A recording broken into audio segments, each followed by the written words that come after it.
First of all, thank you all for coming. And a special thank you to Beit Uri Tzvi, the Uri Tzvi Greenberg Museum,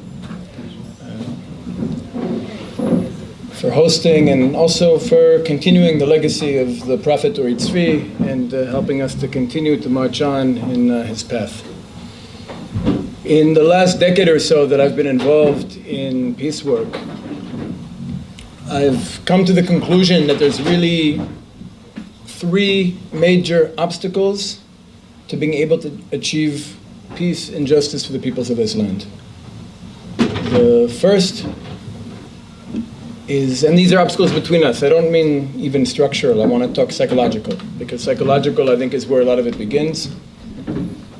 Number one, the two-state solution. Any discussion of a two-state solution, in my opinion, just prevents us from being able to move forward with something that could work.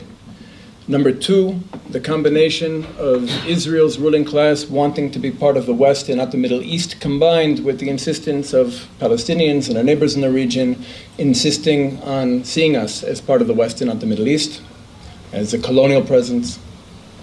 And the third, which is really what we hope to address tonight, is the fact that so many people, so many Palestinians and so many Israelis are so deeply afraid of the other's story, of the other's identity, of the other's narrative. And when I say narrative, I just want to be very clear. When I say narrative, I'm talking about a collection of facts that are selectively chosen and contextualized within an ideological worldview. Meaning when it comes to the last 100 years of our experiences in this land, there are millions of facts. And we all tend to select and organize the facts we like, the facts that suit our agendas, the facts that suit our ideologies, the facts that make sense to us, and we often discard the facts that don't. And we've gotten to the point where so many of us, so many Jews and so many Palestinians, feel that if we legitimize the narrative of the other, the identity of the other, the story of the other, we ultimately invalidate our own stories, invalidate our own identities, invalidate our own narratives. And I think ultimately the only way to really march forward is to be able to create a larger narrative that's inclusive enough to encompass both ostensibly rival narratives. That instead of being the antagonists in each other's stories, instead of being the enemies in each other's stories, we can be co-protagonists together. But at this point, it really feels that that this barrier,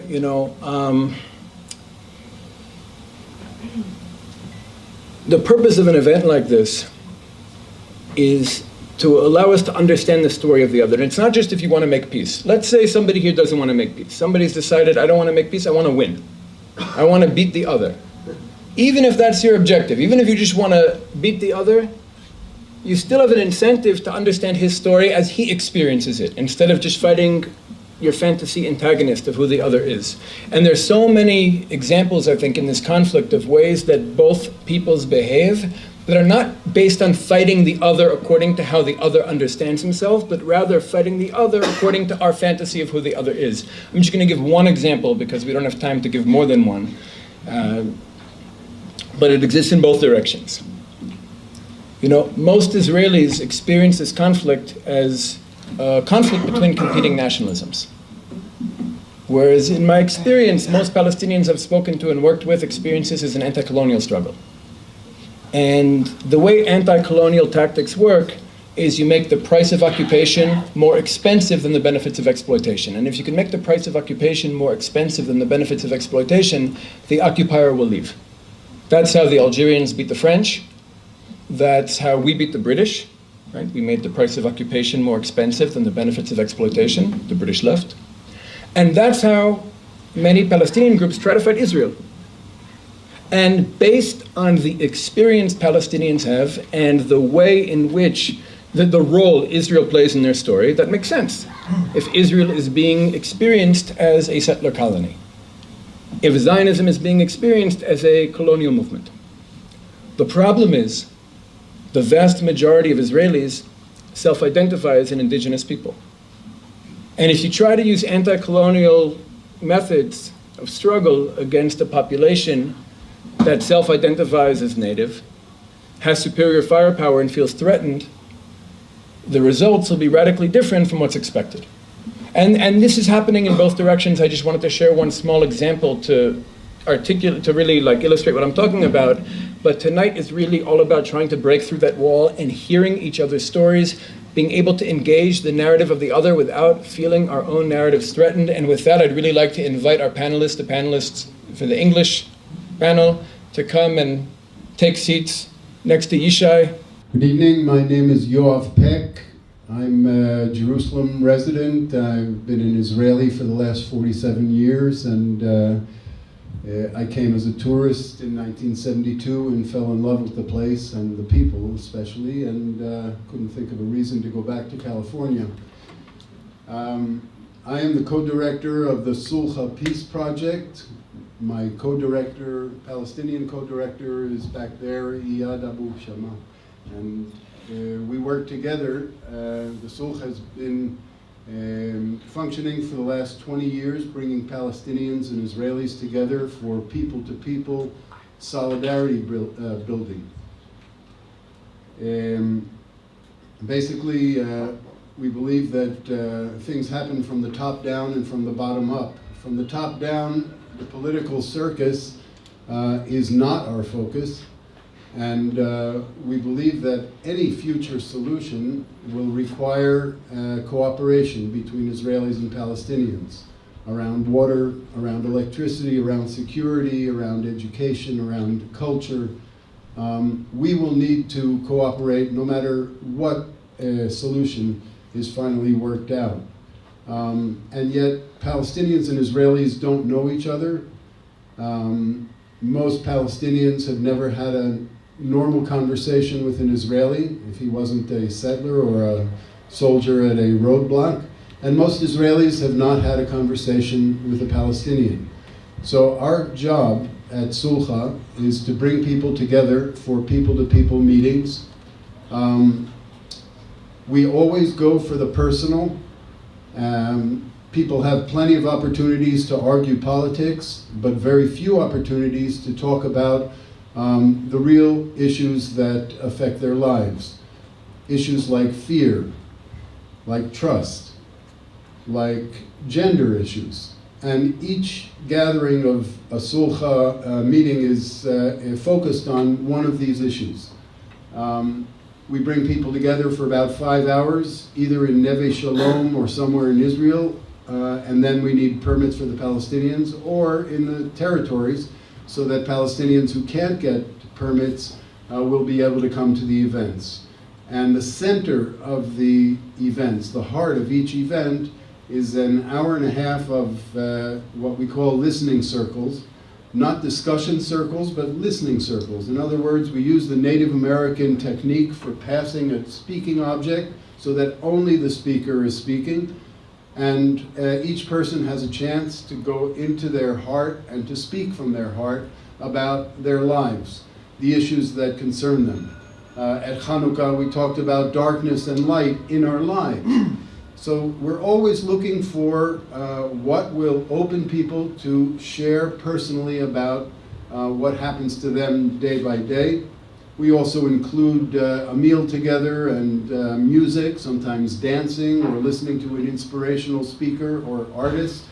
But the focus is consistently, who are you, who am I, and what we find at the end of each gathering of between 80 and 120 people is that people go home with hope. So that's our job, to generate hope as long as we don't have a resolution of the conflict, and also to demonstrate to people that the other side has much more in common with them than we have differences. So that's what we do at Sulha, and good to be here. Hello everyone, my name is Malkon. I love Sulha, by the way. I was born in Jerusalem. My family, my father's side, we came from the Armenian genocide. We first moved to Syria, but it seems at the time we were in love with conflict. So we came to Palestine. In 1948, my family was expelled. We were in Jaffa, West Jerusalem, and all of our houses and possessions were taken away. But how do I exist here today? Because my father, unfortunately, came back in the 70s. He was able to settle after 10 years of expulsion, continuous expulsion back and forth. I grew up with a lot of racism and discrimination. I felt like worthless, nobody. I always was ashamed to say I'm a Palestinian. By the way, Armenians are Palestinians as well. Palestinian doesn't mean Arab only or Muslim only. Palestinian is a pluralistic identity. Many people groups are Palestinians who come here and live here. I was shot at in 2001 at the age of 13 as I was going back and forth to my high school in Bethlehem. I never threw one stone, I never did anything. But all I wanted to do is to leave this country. I hated it so bad. But when I left at the age of 22 or so, I had a spiritual experience with the Creator. I was an atheist. And He changed my life and changed my heart. And He gave me love for my enemies and forgiveness. And since then, I believed in peace and justice. And I did my master's in human rights and international law. My BA was in psychology. I've been in the humanitarian field for the last 6 years or so. I'm originally 75 years old, but I did plastic surgeries. I look very young. So I've been involved in peace activism around the world with the refugees, Palestinians, Syrians, even Armenians, believe it or not. We have many Armenians expelled from Syria with the Syrian crisis. And I've been with marginalized groups in general, children, women, etc. But yeah, that's why I'm here. It's not because even peace is cool to me or attractive to me. I mean, peace needs sacrifice. I would rather live in some country that accepts me as I am. You know, I grew up here, I even couldn't date a girl because I was a Palestinian. So for me to date somebody, if I said I'm a Palestinian, they would spit on me. So I had to deny my identity daily. It was a very hard way. But yeah, today it's different, and that's why I believe the only way is relationship and coexistence. Thank you. Okay, hi everybody. My name is Ishai Fleischer, and today I serve as the international spokesman for the Jewish community of Hebron. I am a so-called settler. I'm the son of Russian refuseniks, which means people whose Jewish identity was denied and their visas to the land of Israel were denied. They fought for the rights to leave the Soviet Union, and they came here. My parents came in 1972, and with that exodus of Russian Jews from the Soviet Union, many to the land of Israel, really, they helped undermine and destroy, finally, the Soviet Union. So I'm from a family of folks who are used to fighting for our rights. I'm also a lawyer and a rabbi, and I'm not involved in peace work. I'm involved in respect work. I believe in the word respect more than I do believe in the word peace. I think that we have to respect one another. And I know that in the Middle East, when we give each other respect, when we give respect, we get respect.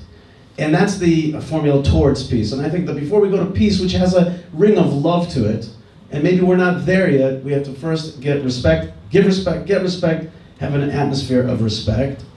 I want to also, speaking of respect, I want to say thank you very much to Beit Uri Tzvi, to the Bayit, and to Brit Chazon. This is an awesome gathering, a very important gathering. I want to tell you in the short time that I've allotted, right, Rita? I want to use my time to tell you a very quick story. The quick story goes like this. 2 months ago, I was having a bat mitzvah for my daughter. Mazal tov. Thank you, everybody. Thank you. A 12-year-old girl. Bat mitzvah comes into womanhood. And we were going to have our celebration at Ma'arat HaMachpelah, the tomb of the patriarchs and matriarchs, the Ibrahimi Mosque in Hebron. Okay? In our family, I told you my parents are Russian. They have a thing that they love. My father, I love Shalom, but my mother also. We love fireworks. We love fireworks. Do you guys love fireworks? Love fireworks. So for any big event, we have fireworks. Now this was the first granddaughter. I'm the oldest. This is the first daughter, the oldest girl of the whole kind of clan. And we're going to have an event at Marat Machpelah, the tomb of the patriarchs and matriarchs, tomb of Abraham. And I wanted fireworks. So I turned to, since I live on the Jewish side of town, and I have to deal with the army and all these people, so I turned to a Jewish guy who people told me does fireworks. He wanted a lot of money. He said he's not going to be there, and there's a bureaucracy. How much time? 30. Okay, there's 30 seconds. So there's an army there, and they're not going to let you. And I tried so hard to make it happen, and I was just getting stonewalled, blocked off. It wasn't going to happen. I wasn't going to have fireworks. A week before the bat mitzvah, my mom says in Russian accent, she says, "No, is there going to be fireworks?" And suddenly an idea flashed in my mind. Wait a minute. My Arab friends in Hebron, on the other side, they're great with fireworks. They shoot fireworks all the time, and nobody stops them. So I called my friend and my colleague, finishing off, my friend and my colleague, Ashraf Jabri, Sheikh Ashraf Jabri in Hebron. I said to him, Ashraf, Haj Ashraf, please do me a favor, shoot some fireworks for me at the bat mitzvah. What?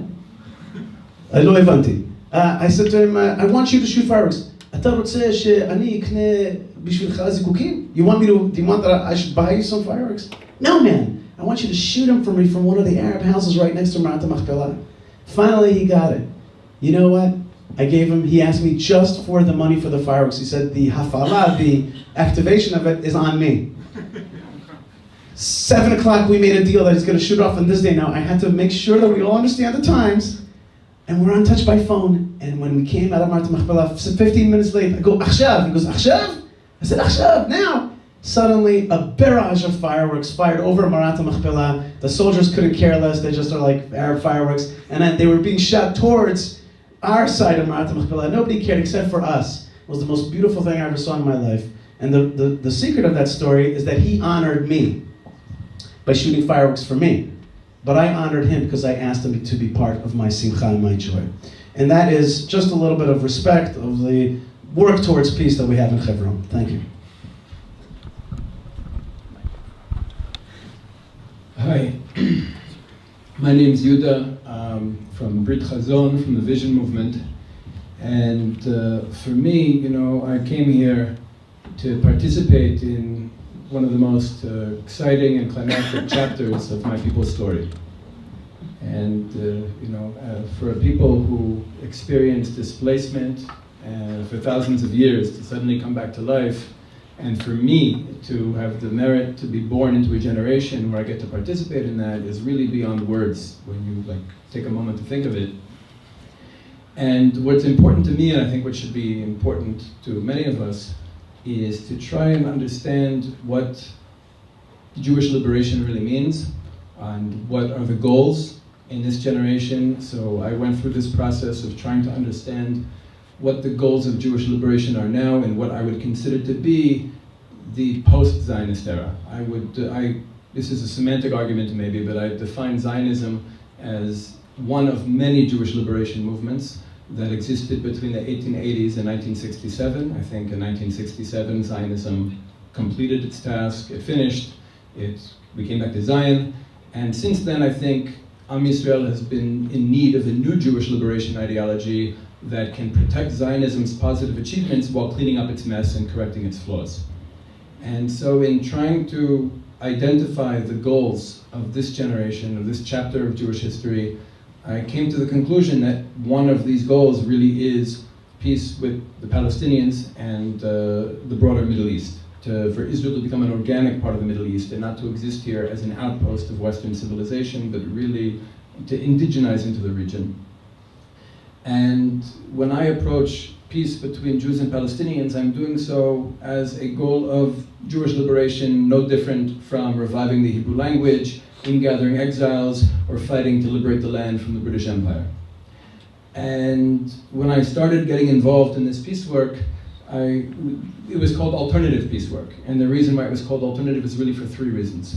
Number one, we are not part of what's called the peace industry. We're not one of these NGOs that takes European money. We also don't take money from the Christian right. We, as a rule, don't take money from anyone but Jews and Palestinians. Meaning we want that our efforts be driven by those most affected and most involved and with most to gain and lose from how this conflict goes. The second, and by not being part of the peace industry, we obviously have the freedom to reject a two-state solution and to not really care what foreign governments say because we're not taking money from them anyway. The second reason we're considered alternative is because we don't believe that peace could be achieved by bringing the westernized diplomats from Tel Aviv and Ramallah together to sign an American piece of paper. That won't work. The only way to really make peace and move forward, in my opinion,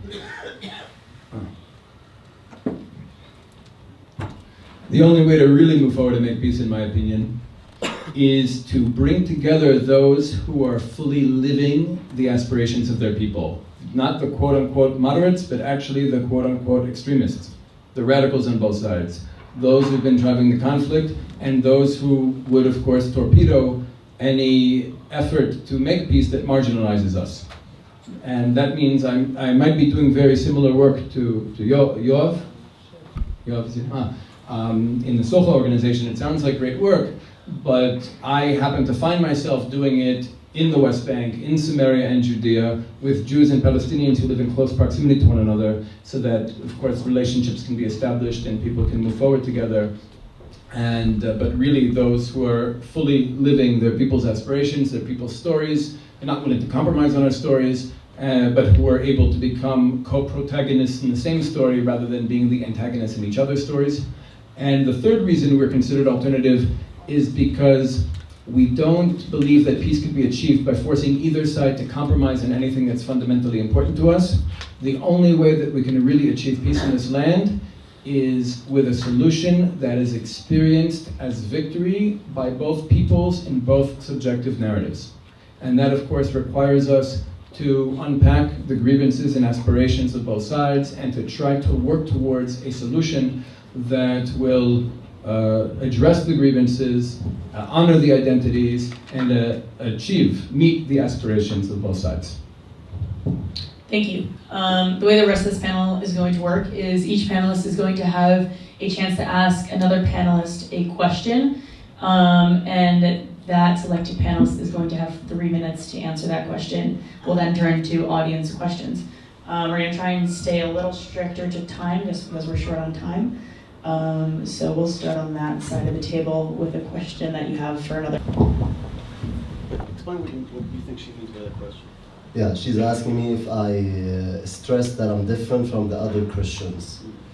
Armenian is not a religion. You know, some of the Palestinian Christians of us, we think Armenian is a denomination. This is for some who don't know what Palestinian Christians think. When you hear Armenian, my grandmother is Aramaic, by the way, and my mother is Coptic, they think those are denominations. My mother is Coptic, we are the ancient Pharaoh Egyptians. My grandmother is Aramaic, we are actually the ancient people of the land of Canaan, as well as the Jews came after. We are the ancestors of Abraham. Abraham was from Iraq, and Iraq was Aramaic, or Chaldeans. And Armenians, we come from the eldest son of Noah, which is where most European nations descend. But by the way, I didn't stress I'm different. I was saying I'm part of the Palestinian people. I'm saying people assume we're different because I'm Armenian. I'm saying I am a Palestinian, and that's my right to call myself a Palestinian. I stressed the opposite. I didn't stress the difference. I stressed the commonality, what is similar, okay? Yes, and the change is in human consciousness. We do not pretend to be forging a political solution to the conflict. As I said in my comments before, we focus on the people-to-people level, and what happens is that when people feel safe enough to share themselves and to listen carefully to other people sharing themselves, miracles happen. Miracles like one of our board members is a Palestinian whose intention when he came to Palestine from Jordan was to kill Jews. And somehow, before he managed to carry out his plan, he was invited to one of our gatherings, and he was in shock because Israelis had been demonized in his experience so severely that he couldn't imagine that there were Israelis who wanted to hear his story, who wanted to speak with him, who wanted to share with him. And as I say, he's now a member of our board. So people really turn around when they discover the other side. You know, one of the hardest things for Israelis is to actually see that when Palestinians are free and safe, that will be the beginning of our own freedom and our own safety. And it's so hard to put yourself in the other person's place. During the 2014 war, we sat at Neve Shalom, Palestinians and Israelis together, and the Palestinians listened to the worries of Israeli mothers whose children were fighting with the IDF in Gaza, and the Israelis listened to Palestinians whose extended families were being bombarded by Israelis. And there was listening. There was not fighting, there was not arguing. So it makes a difference, and people need hope. And when they leave our gatherings, they leave with hope, which fuels their ongoing, their ability to carry on in this situation which is still undecided. You say you're not a peace worker, you're a respect worker. And as a resident of the Jewish community in Hebron, I find it really difficult to understand how respect and the Jewish presence in Hebron go together.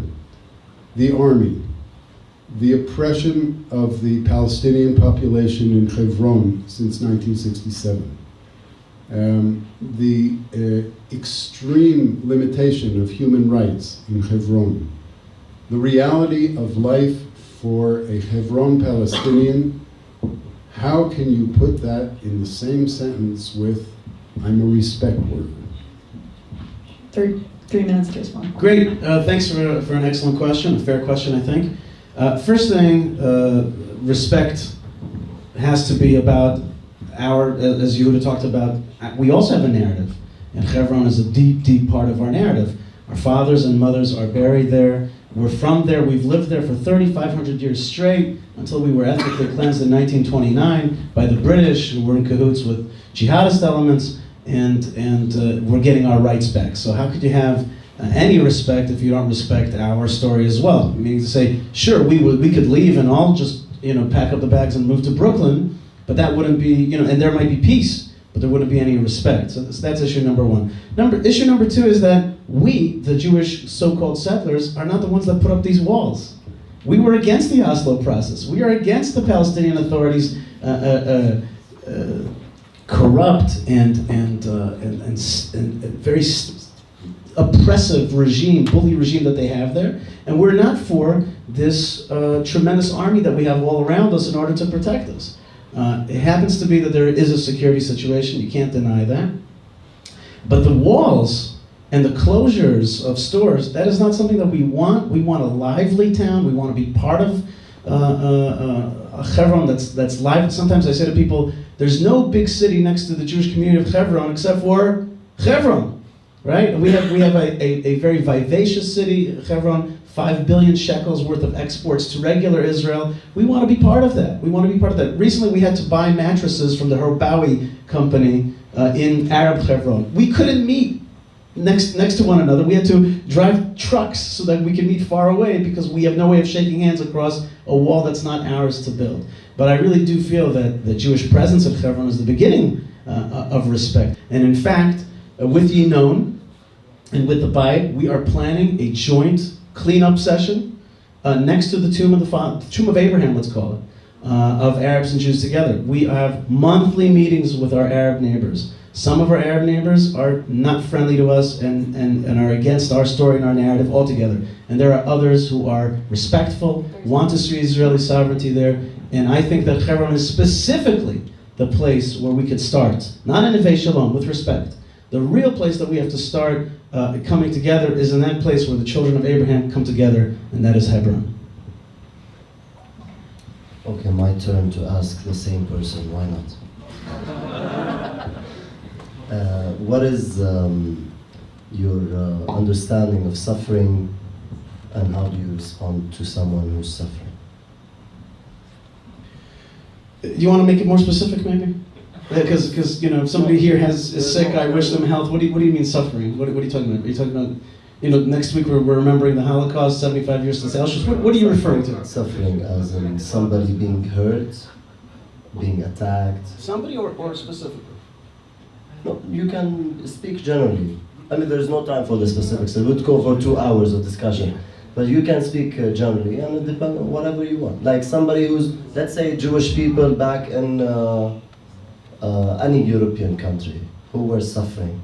What's your concept of suffering? What would you expect from somebody who's not Jewish? How would you like him to interfere to sympathize, or to maybe not sympathize with the suffering of the certain Jewish people who were suffering at some point? Okay, I have to admit that is not a question that I was, had the answer in my pocket. Not something, not a way of saying it that I, have a prepared answer for. And so I'm going to give you maybe a different kind of answer than I even expected to say, which is, as Jewish people, in many ways, we are people who know suffering and have been through a lot of suffering. And one of the ways that we've come into this era is with the idea of self-determination, and that nobody's really going to protect us. And maybe that's a way to understand the Jews of Hebron a little bit better. They really don't think that America's going to help them, or England's going to help them. And they don't think that Israel's necessarily going to help them, or the army, or the police, or especially the Shabak, or the what are they called? The civil administration. Like, in many ways, we fight them. And in many ways, I think that what my Arab friends in the Arab side of Hebron don't know is we feel that we're suffering a lot there. Not just from Arabs, but from, like, I can't build a house because my own government stops me from doing that. My own government is ambivalent. So I see suffering on the other side. It's never pretty. It's never nice. I don't like to see Arabs being stopped and checked. And I'll tell you, how much time do I have? 30 seconds? Oh, a minute, great. I have a story that happened today, just before I came into the building. My friend Majdi. Where are you, Majdi? Where are you there? There. My friend Majdi, I spoke to him, and I said, how you doing? How's it? How did you get here? Anyway, we're talking about a lot of stuff. He told me that recently he was on a bus, and that he was on an Israeli bus, a Jewish bus. And a guy comes up to him with a gun, a non-soldier, and says to him, who are you? What are you doing? Show me your ID. And he said to him, you have a problem, call the police. You're not a police officer. And he said to me, I was very embarrassed. Everybody's looking. Everybody in the bus is afraid. Maybe there's a terrorist, there's an altercation. Everybody's like looking at the guy. And he was embarrassed, and he was ashamed. I think there was suffering there. And he told me that he said to the guy, look, if you have a problem, call the police. There's no problem here, but if you have a problem, call the police. I said to Majdi, I said, listen, next time, just for a second, say to him, hey, I really appreciate that you're security concerned. I'm also security concerned. But I just want you to know, I'm not a problem. You can call the police, we can do this formally, but I just want you to know, like, you got the wrong guy here. Like, with respect, because I know you're nervous. And so, I think that Majdi felt pain, I think this guy was afraid, and I think a little bit more conversation could ease it. And now I have a question, I have the mic, and it's my turn to ask a question. It's actually back to you, my friend, Malkon. I have a question for you. You said Palestinianism,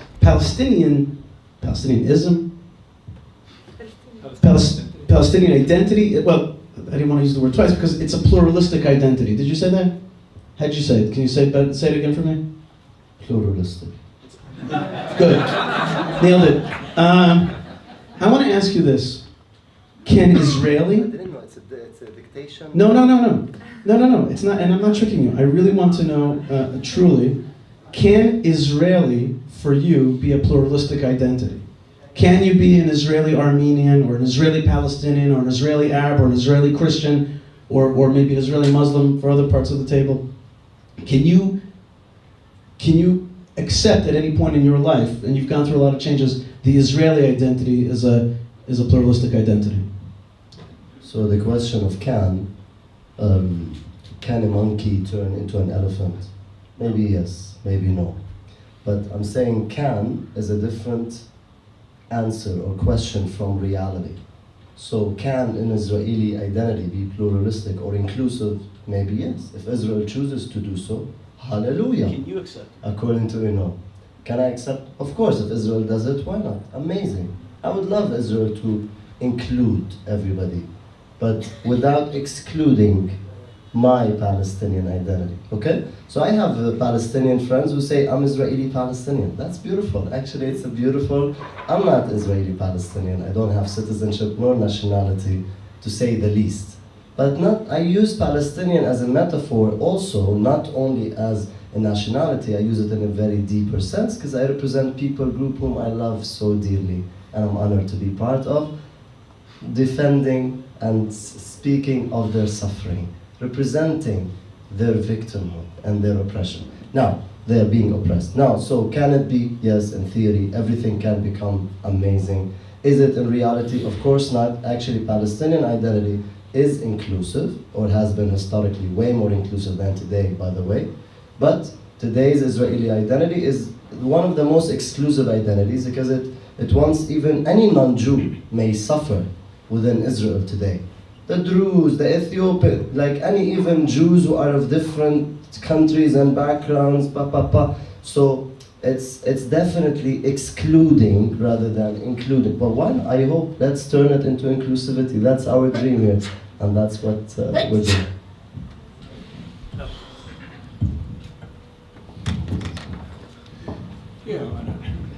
Switch it up. I like this mic better. The truth is, after sitting here and listening to everybody else's introductions and questions, I have no idea who I want to ask a question to. Is there anyone who would like to ask me a question, or would like me to ask them a question? No, I don't know. Like, I don't know. Yourself. No, I have no specific question for anyone. I'd like to maybe only Yoav, because you of your question to Yishai, maybe I'll ask you if is, well, maybe I'll ask it to everyone other than Yishai. And I'm not feeling included here. No. I'm feeling excluded. Okay. I guess, when we speak about a Jewish presence in Hebron, or theoretically a Jewish presence in Jericho, because maybe I'd like to live in Jericho one day, or Bethlehem, or Shechem, Nablus. Is that something that any of you feel inherently threatened by, so long if it's just Jews living there? Or is it the structures? Meaning, can we create a situation in your minds where Jews are able to live in the West Bank, in Judea and Samaria, without being settlers? Is there a way for a Jew to be able to exercise his right to return to his homeland, specifically the cradle of Jewish civilization, the places that we've been yearning to return to for thousands of years, without living according to the structures of settler colonialism, and without being regarded, without being seen as aliens, without being seen as foreigners? Can we achieve that? And maybe just yes or no answers is okay. We could pass the mic. Does anyone specifically want to take the question? Yeah, whoever, any or all of you. We can do everyone at 1 minute, or one person takes it. 1 minute 12. I'll do a quickie. Without justice, it won't work. People talk about history and about the historic rights of Jews to be in this land, etc. That doesn't interest me. What interests me is what's going to work. What's going to get my grandchildren into a situation when they reach the age of 18, they don't have to serve in an army, because we have worked it out with the Palestinians. Now, there are lots of creative solutions going around, and some of them include Israelis being able to live in Palestine as the French people live in England, that they would have citizenship in Israel, and they would be living in a foreign country named Palestine. So that works for me, as long as there's justice and respect that accompanies it. Can one of the Palestinians answer? Yeah, we'll go 1 minute. We're now going to turn to audience questions. If you have a question, you can raise your hand. I'll call on you. And if you can come up to the front and ask the question here. Yes.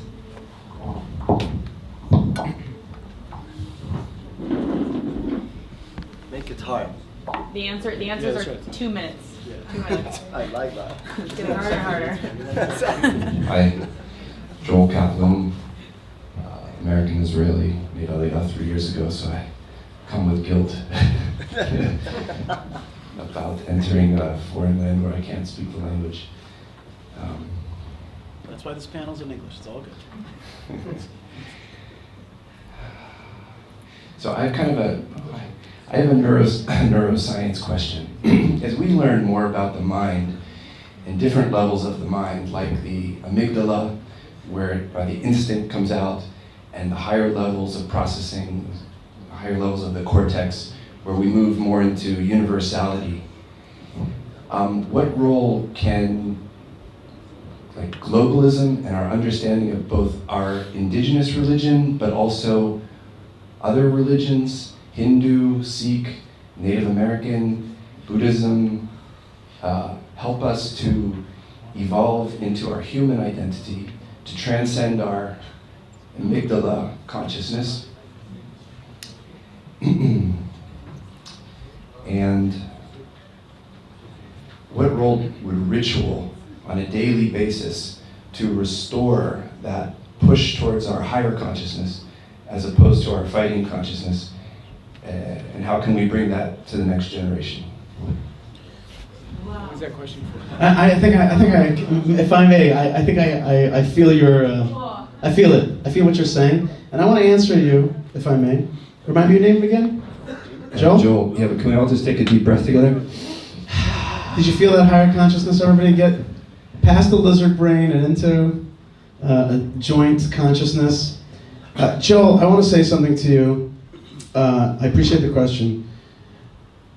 I don't think that humanity is going to prosper when we eliminate our differences completely. We learned that in our Torah about the 12 tribes. That there's 12 different tribes, they have different characteristics, they have different families. And those families are tribes. Those tribes are clannish. But there's something very beautiful about that. It's a mosaic that everybody gets to keep their color, their coloration, their family unity. And I think that we see that in Arab society, Armenian society, Jewish society, world society. People have their houses and their family. They have a little unit, and it becomes a bigger unit. There's a nation, it comes together. Nations live on their land. I'm still a fan of the idea that nationalism is liberalism. I'm still a fan of the idea that the family of nations can come together by peoples living in their indigenous land, with their indigenous language and their indigenous calendar. I still believe in that. I still think that that's actually the ultimate liberalism. I think that I don't know which one is which. There's globalism, and there's there's globalism, and then there's global trade, which is globalization. Thank you. There's globalism and globalization. Which one is which? I don't know. But one of them means the erasure of borders and lines and languages and currencies. And there's another one which says, no, you get to keep your borders, languages, currencies, and calendars. But you get to work with the world. You get to see those other things. You get to trade. You get to read their stuff. Today I was in a museum in Jerusalem that had only German writing. I took out my brand new phone here, hit Google Translate on the photo thing, and I was able to read it in English because it was able to translate immediately. And I was like, that's my ability to connect to this German stuff. But I don't want it all erased into one global language, one global family. I want to keep those other. So I don't want to, in the brand new consciousness that you're speaking of, I wouldn't erase differences. That's what I want to say. Thank you. Next question. Yes. Was it for only yourself? We're gonna do one answer. Oh, I stole it. That's not fair. We'll Whatever. lay out the answers. Hi, I've got a question, and I don't mind who answers it. Maybe these people do in the end.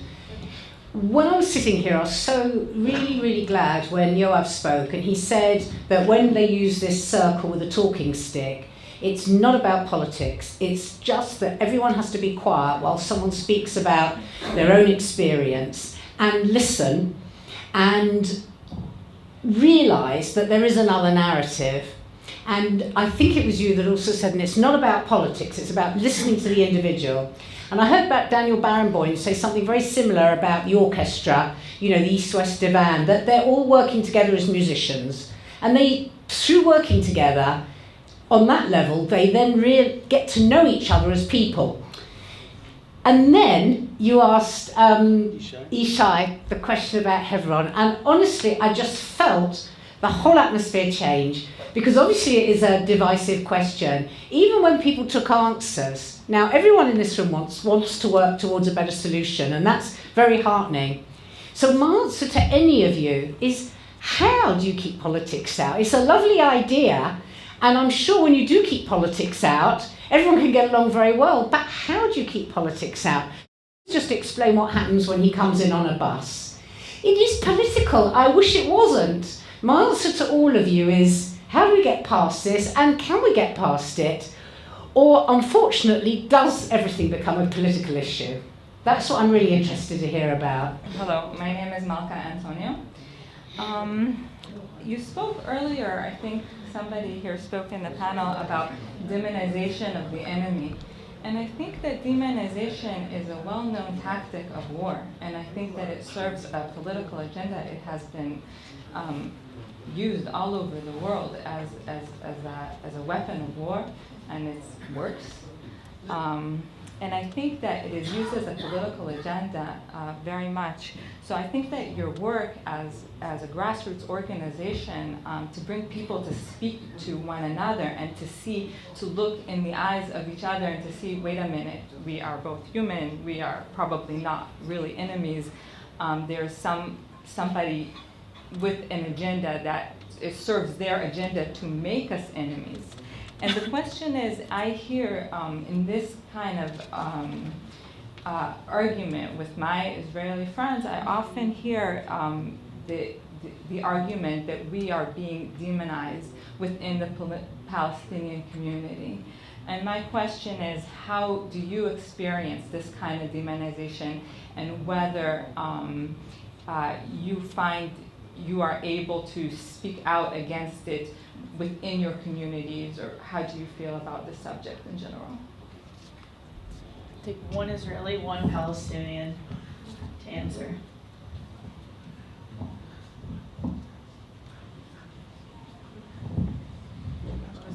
Yeah, it goes both ways. At Sulcha, we have listened to people who see the other as the demon, and Palestinians who have acknowledged that they were raised to see us as the devil and as demons.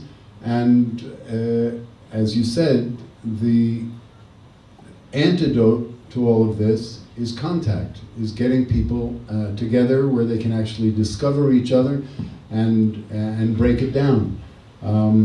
Our insistence on humanizing, the opposite of demonizing is humanizing, recognizing that the other person is basically a human being and might have strong feelings and strong positions, but deep down we are brothers and sisters, and it can't work for one side if it's not going to work for the other side. And that recognition is the most humanizing aspect of what we do at Sulcha.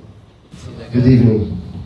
أنا بدي أبدأ هيك كالتالي، إن أنا قاعد في المجال اللي بشتغل فيه، كمان في القدس بشتغل في مجال مع ناس في جزء منهم اللي هم أحداث متعاطي مخدرات.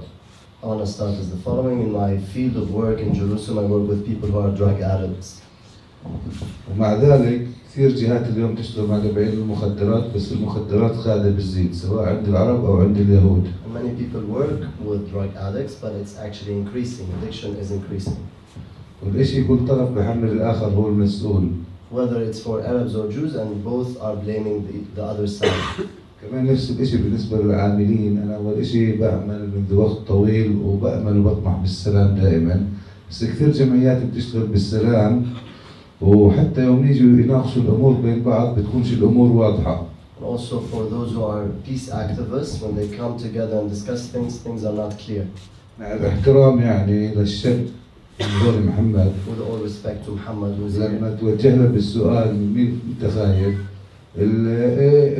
الوضع السياسي والاحتلال نفسه أفرز عند الفلسطيني، لأن الشباب الفلسطينيين اللي قاعدين بالخلف كمان احتجوا. إذا أنت واقف هون وأنت بدكش تقول من مين خايف بيسجنك، لا، الهاجس الأمني اللي أفرز وأنتج الوضع السياسي هو خلى الفلسطيني باستمرار هو في خوف.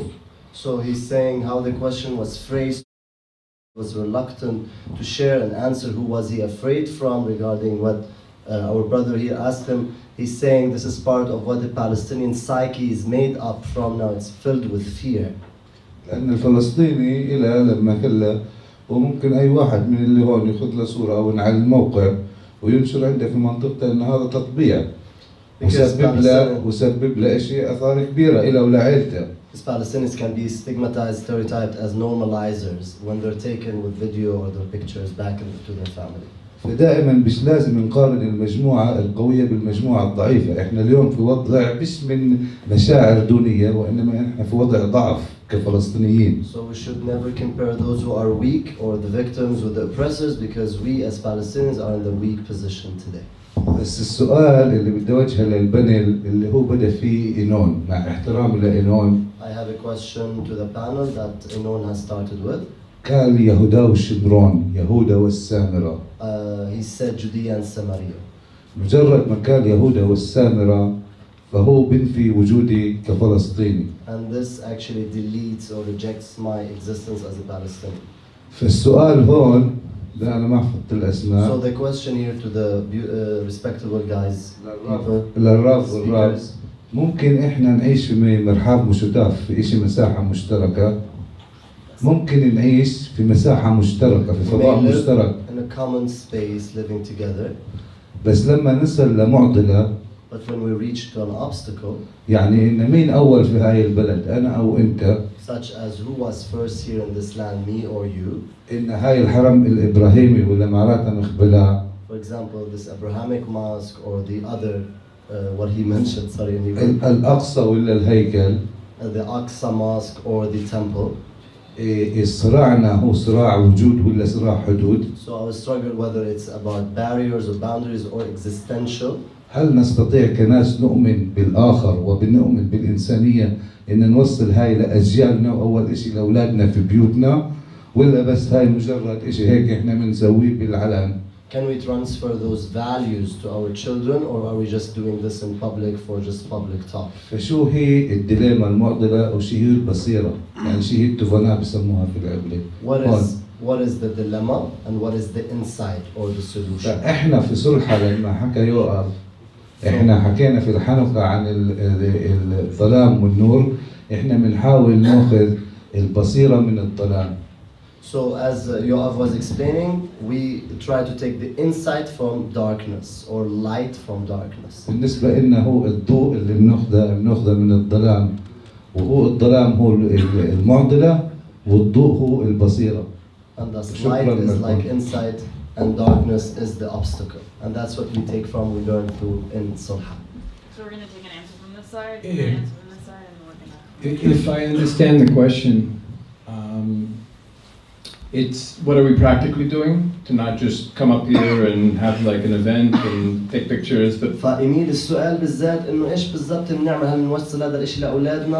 هذا هو السؤال الرئيسي. السؤال مختصر. أيوة. إحنا بنقدر هينا قاعدين في غرفة مشتركة وبنناقش، بس يوم نصل للإشي الحقيقي في الواقع، اللي أعطيت 3 أمثلة، أنا ولا أنت موجود هون، يهودا والسامرة ولا يهودا وشمرون، أنت بتنفيني أو أنت بتنفيني. No, that's true.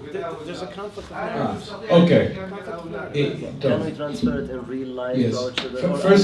First of all, I personally don't have a problem with calling Judea, Judea, Samaria, Samaria, and the combination of the two West Bank. That doesn't bother me. I don't have a problem even calling the country Palestine sometimes, or the Holy Land, or Israel, or Canaan, meaning this country has many names throughout history, and from my perspective, if I go to Canada and the border guard looks at my Israeli passport and says, ah, you're from Palestine? Yeah, Palestine is one synonym for my country. It's one name of my country. These terms don't threaten me. I think to get caught up in saying things like, no, you can't say West Bank, you can't say Judea, you can't say Samaria, is really, it's really, in my opinion, like burning a lot of energy fighting over semantics when we should really be talking about substance. And for me, the substance is how do we live together in this land? How do we like unpack the grievances and aspirations of both sides? How to really like how do we create a solution in this land that the Jews, especially the Jews who are like really deeply living Jewish history, and for the most part, let's be honest, those are the Jews living in the West Bank.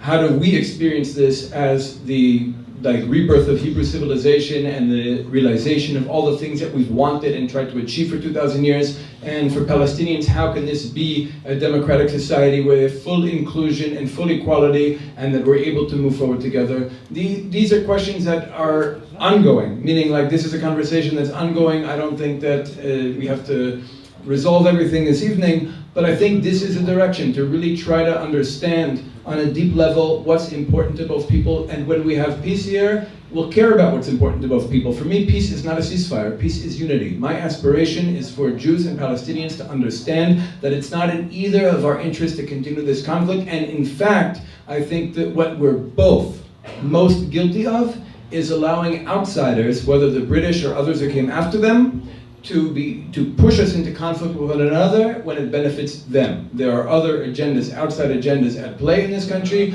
and we're both like Freirin, Bemet, like we're both suckers for allowing outsiders to be able to manipulate us into conflict with one another while selling everybody weapons across the Middle East. An answer on that side of the table from a Palestinian. Thank you so much to all of our panelists. I believe we're now going to take a coffee break before the next Hebrew panel.